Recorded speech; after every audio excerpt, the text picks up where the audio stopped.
Well, good morning. Couple of things I wanted to... Okay, it is on. Couple of things I wanted to begin this morning with. First of all, thank you very much for a wonderful first full week. Been busy, but it's been good. Would like to tell everyone, in case you're curious, that I plan to be here nearly every morning. So if you have a problem or something, call the church. I'll probably end up here being a lot more afternoons. But I plan on coming to see some of you guys in the afternoons. So if you've got any free afternoons, let me know. I'll be there. But I also, for those of you who do drive by the church occasionally, both for my bottom line and my waistline, I bike to work. So if my car's not out front, it doesn't mean I'm not here. So just so you know that. I've surprised a few people this week. Now, I don't know when it starts in your house or when it started when you were younger. I really don't know. But in my home growing up, it started in late October, early November, when the JCPenney toy catalog came out. Now, I don't even know if they still print it anymore. I don't even think they do. But that catalog would show up at our house, and I'd go through it at least 3 times. See, the first time was just to go through it to get the lay of the land. What's being offered this year? Then you go through it a second time, and you circle anything that looks interesting. And you got it. I mean, this is research, people. I mean, this is important. So you go through and you circle anything that looks even halfway interesting, and then you go back through and eliminate the stuff you don't think you can convince your parents of. And so you've got your list. You've done all your research. You've done all this. You've got this plan, and then you go and make your case. You present your list. You make your case. You explain why this is a reasonable decision. 9-year-old making a reasonable decision. Why this is a reasonable decision. I remember one year very distinctly. I was 9, 10, 11, something like that. I wanted a remote control helicopter. Right. But that's what I asked for. That's what I wanted. Now, the year that I'm going to relay, I don't remember what the year was, but I remember that just like every year, I had made my list, I'd made my case. And Christmas came. Oh boy, look at all those gifts. And I had spied this one package that was about the right size, was about the right shape. I knew that had to be my thing. That had to be my thingy. I don't remember what the thingy was, but it had to be my thingy. And I waited until last, because I knew it was going to be good. It was going to be great. I opened the box. I plunged my hands in with anticipation and pulled out a package of socks and a package of underwear. Now, Santa was never real in my house, so I knew exactly who to blame. Mom! And she gave this silly excuse like I needed it. She said I needed them. I didn't want socks and underwear. They were not on my list. Nowhere did they appear on my list. I did not ask for them. They were not in the JCPenney. No, they never ordered from the JCPenney toy catalog anyway, so I'm not sure why I used it. But it wasn't in the catalog. It wasn't on my list. They said I needed it. But I was a kid. I didn't care. Socks and underwear are most assuredly not what I wanted. But as I look back on it, she's right. That's what I needed. And I don't remember what the thingy was, but I'm confident I used the socks and underwear. Well, we are. Thank you. I appreciate that. Sometimes, even as adults, we struggle separating what we want from what we need.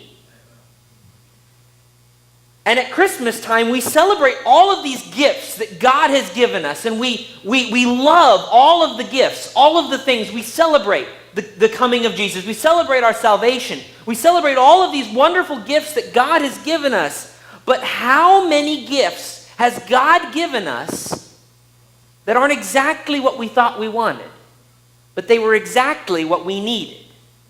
How many gifts has God given us that when we open them, Why?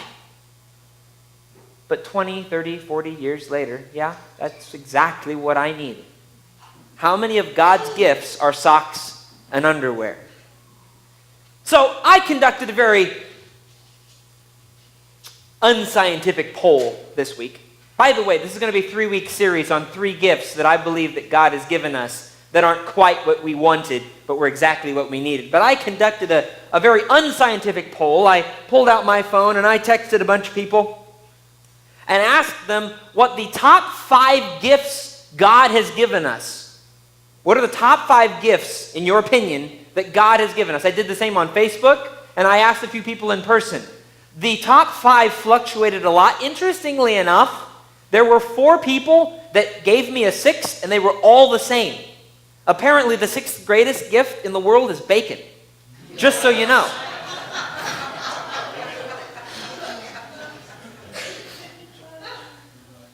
But I was waiting. What I wanted to know is if there was one specific word. I was looking to see if any of my three things were there.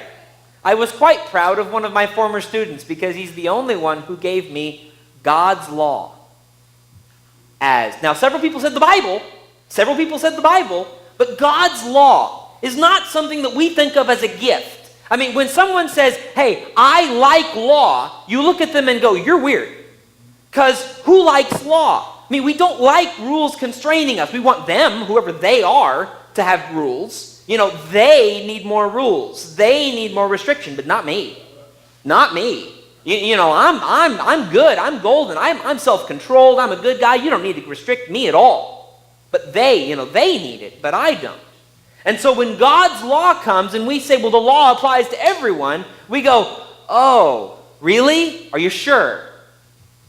And we kind of then start skipping over the law. And then in the Christian church, and by Christian church I mean everybody who believes in Jesus, we tend to then skip over the law and say, well, we're a New Testament church. And, well, you can read the law if you want to. Not so much. God's law is seen as restrictive. I have even heard people talk about salvation this way. I have heard people say that obeying God's law is something that we have to suffer through because we want to go to heaven. Is it any wonder we don't think of God's law as a gift? It is my contention that just like socks and underwear, it is not the gift you wanted, but it is exactly what you needed. And when you leave here today, I hope that you will see God's law as a gift. Now, I talked to several people this week. This is one of my favorite subjects. I could probably go for 6 hours, have a snack, and keep going. So this was a hard sermon to compress. So stay tuned in the next few months. It's coming back. But there are 2 ways that God's law is a gift. And the first one you'll see coming. You've probably thought of it. It's not going to surprise you. The second one, I hope, blows your mind. So the first one, you'll expect this, you'll see this. God's law tells us how best to live in this world that he made. I mean, it's how you get the best, the goodie, how you get the best out of this world that he made. I consider myself pretty smart. I can figure most things out. I can poke around at something until I figure it out. And I'm kind of proud of that. I hardly ever read owner's manuals. I hardly ever read instructions because I can figure it out. Remember, I'm a guy? Well, sorry, guys, I have to turn in my man card today because my father-in-law purchased a new vehicle, not new, but new to him, a vehicle from someone, a private sale, and he drove it around for a while and couldn't figure out how to set the clock on his radio. So me being the slightly arrogant person that I am, says, oh, I can figure that out. So I went out and I poked and I prodded and I poked and I prodded and I poked and I prodded. I went through every menu about 3 or 4 times. I finally pulled out my phone, downloaded the owner's manual, read it, and found out that it requires the remote that he didn't have. So no wonder I couldn't figure it out. But I had to read the instructions. It tells us God knows how he built this world. He knows how he built. He knows how he built us. He knows how his creation works best. He knows how to get the best out of it. I mean, he's the designer after all. I've got a couple scriptures this morning. First, and they'll all be up on the screen because I jumped around a little bit. So in Deuteronomy chapter 10, God says this about his law. Moses is speaking and says this about his law. Deuteronomy chapter 10, I hope it's up there, yep. Verses 12 through 13. And now, Israel, what does the Lord your God ask of you?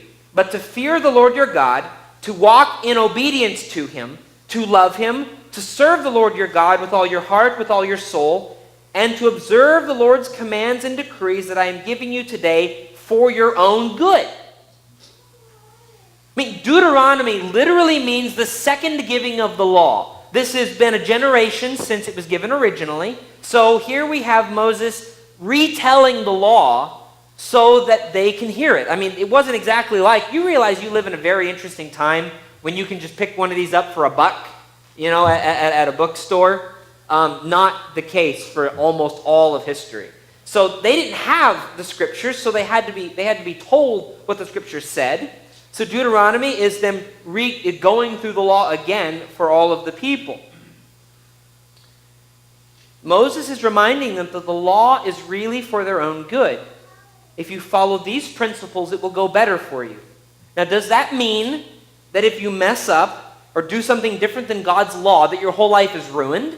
No, that's not what it means at all. But it does mean that following God's law helps us get the best out of the life that God has given us. If you stray outside of his law, things will be a little harder. I mean, that's just how his law works.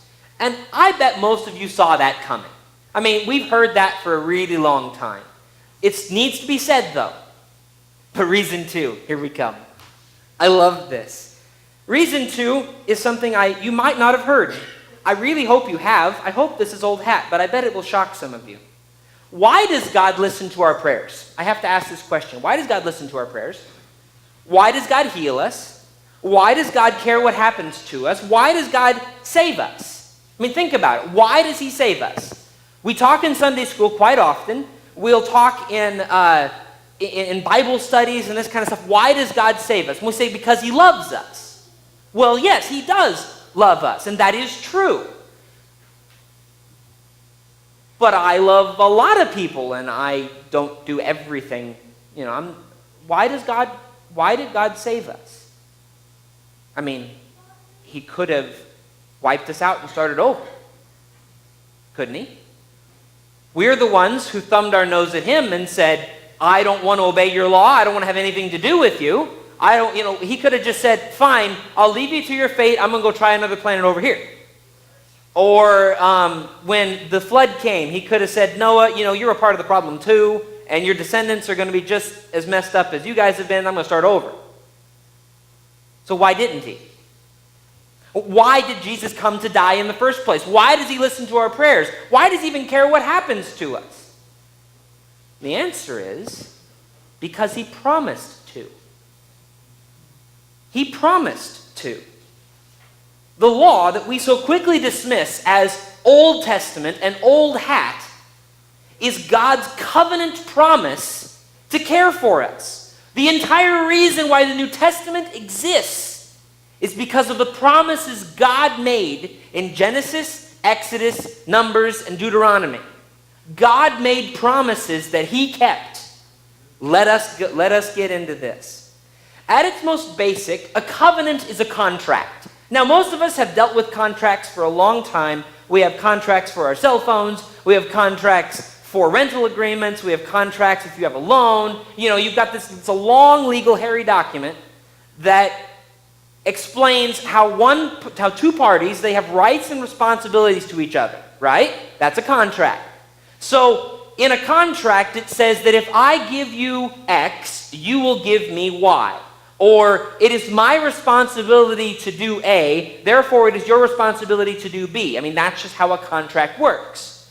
But generally, when we think of a contract, we say, well, it's kind of something to, let me see what's the least I can do. You ever call into your wireless provider, or like AT&T, Verizon, or whoever you have, and you have a problem?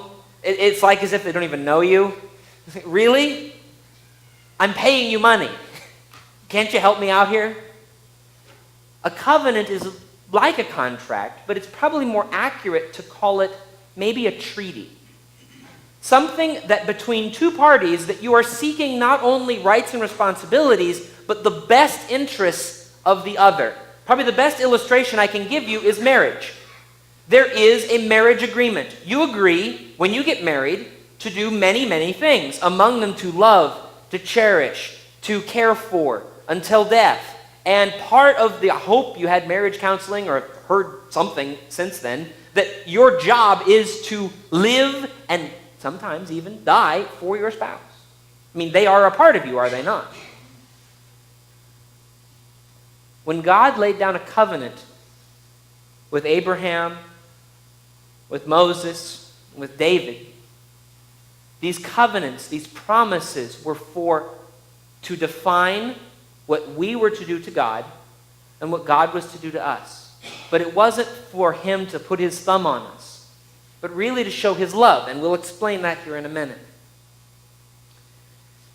Now, does this mean, when God makes covenants, does this mean that God's a lawyer and that he has to have everything in writing and everything has to be in legalese or he's not going to do it?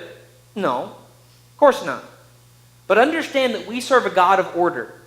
A God who doesn't do anything accidentally. He doesn't do anything haphazardly. He doesn't have a plan B. Because it never gets that far. His plan will occur because he promised that it would. And the way that God communicates that to us, he does it in a way that we understand. He wants us to know his heart. He wants us to know his promises. And so God deals with us in ways we understand. And as we're about to look at the ancient Near East covenant structure, I think you will see a God who went to amazing lengths to help us understand his love for us. If God had come today and made a covenant with one of us, it would be a long, hairy legal document about this long, with a whole lot of language that none of us really wants to read. Isn't that why we pay lawyers lots of money to read all that? Because it's obnoxious.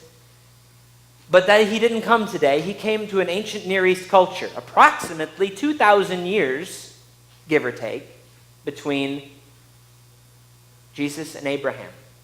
And then about 1,500 years or so between Jesus and Moses. He came a long time ago. And he said, I'm going to make a promise with my people that I'm going to live for them. I'm going to die for them. I'm going to care for them. And he did it in the ancient Near East way. Let me explain to you an ancient Near East covenant. Again, we could be here about 3 hours, so let me give you the Cliff Notes Reader's Digest version, and we'll come back later. The Cliff Notes Reader's Digest version of an ancient Near East covenant goes like this. Two parties, a greater and a lesser, which I would think qualify as God and us, come together to make an agreement. The first stage is that they will define who and what is involved in this covenant. Who or what's in it. You have to define who they are and how they're related, how this relationship is going to go forward. Because another thing that the covenant does is that it allows for relationship to exist. There's many businesses I've never done business with. That doesn't mean I have a problem with them. I've just never done business with them. If I called up Cox Communications tomorrow, they wouldn't have anything to tell me except maybe, would you buy something from us? Because I've never done business with them. I've never done business with Apple Computers. They just have no relationship with me. When you establish a covenant, a contract, you establish relationship. They have to talk to you. Well, when we thumbed our nose at God in the garden and said, God, we're going to do our own thing. Again, God had the right to skip town. But he didn't. He needed a way to communicate with us. And part of the covenant that God laid down with his people was so that he and us could communicate. That we had a structure that we, sinful, flawed beings, could communicate with a perfect God. There was a relationship that was beginning to be renewed. So the first part of a covenant was to identify the parties and say this relationship going forward is going to look like this. Then, the rights and responsibilities would be written down. The rights, responsibilities, and consequences. They called it blessings and curses. Anybody ever read Deuteronomy recently? Full of a lot of blessings and curses. If you obey the law, these things will happen. If you don't obey the law, these things will happen. All ancient Near East covenants had this. You have blessings and you have curses. If you obey your end of the bargain, if you uphold it, these good things will happen. If you don't obey your end of the bargain, these bad things will happen. All ancient Near East covenants had them. At the end of this long negotiation, the blessings and curses, the rights and responsibilities would be condensed. They would be summarized. And 2 copies of the covenant, 2 copies of that summary version would be made. And each party would take their copy and put it in their most sacred place, or a place of protection. I guess we'll use that word. Then, when it was all done, they would seal their agreement with a ceremony called the blood path. Now, I would like to show you how this looks. See, in the law of Moses, in Exodus, Leviticus, and Deuteronomy, contains an outline of our relationship to God. This book also contains blessings and curses of the law, rights and responsibilities of God to his people.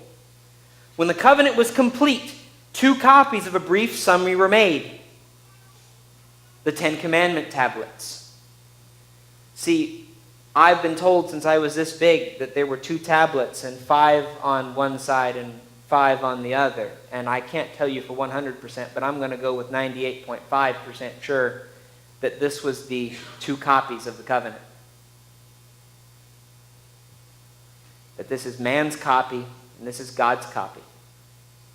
Is it any interesting to you as it is to me that God's most sacred place was the same as ours?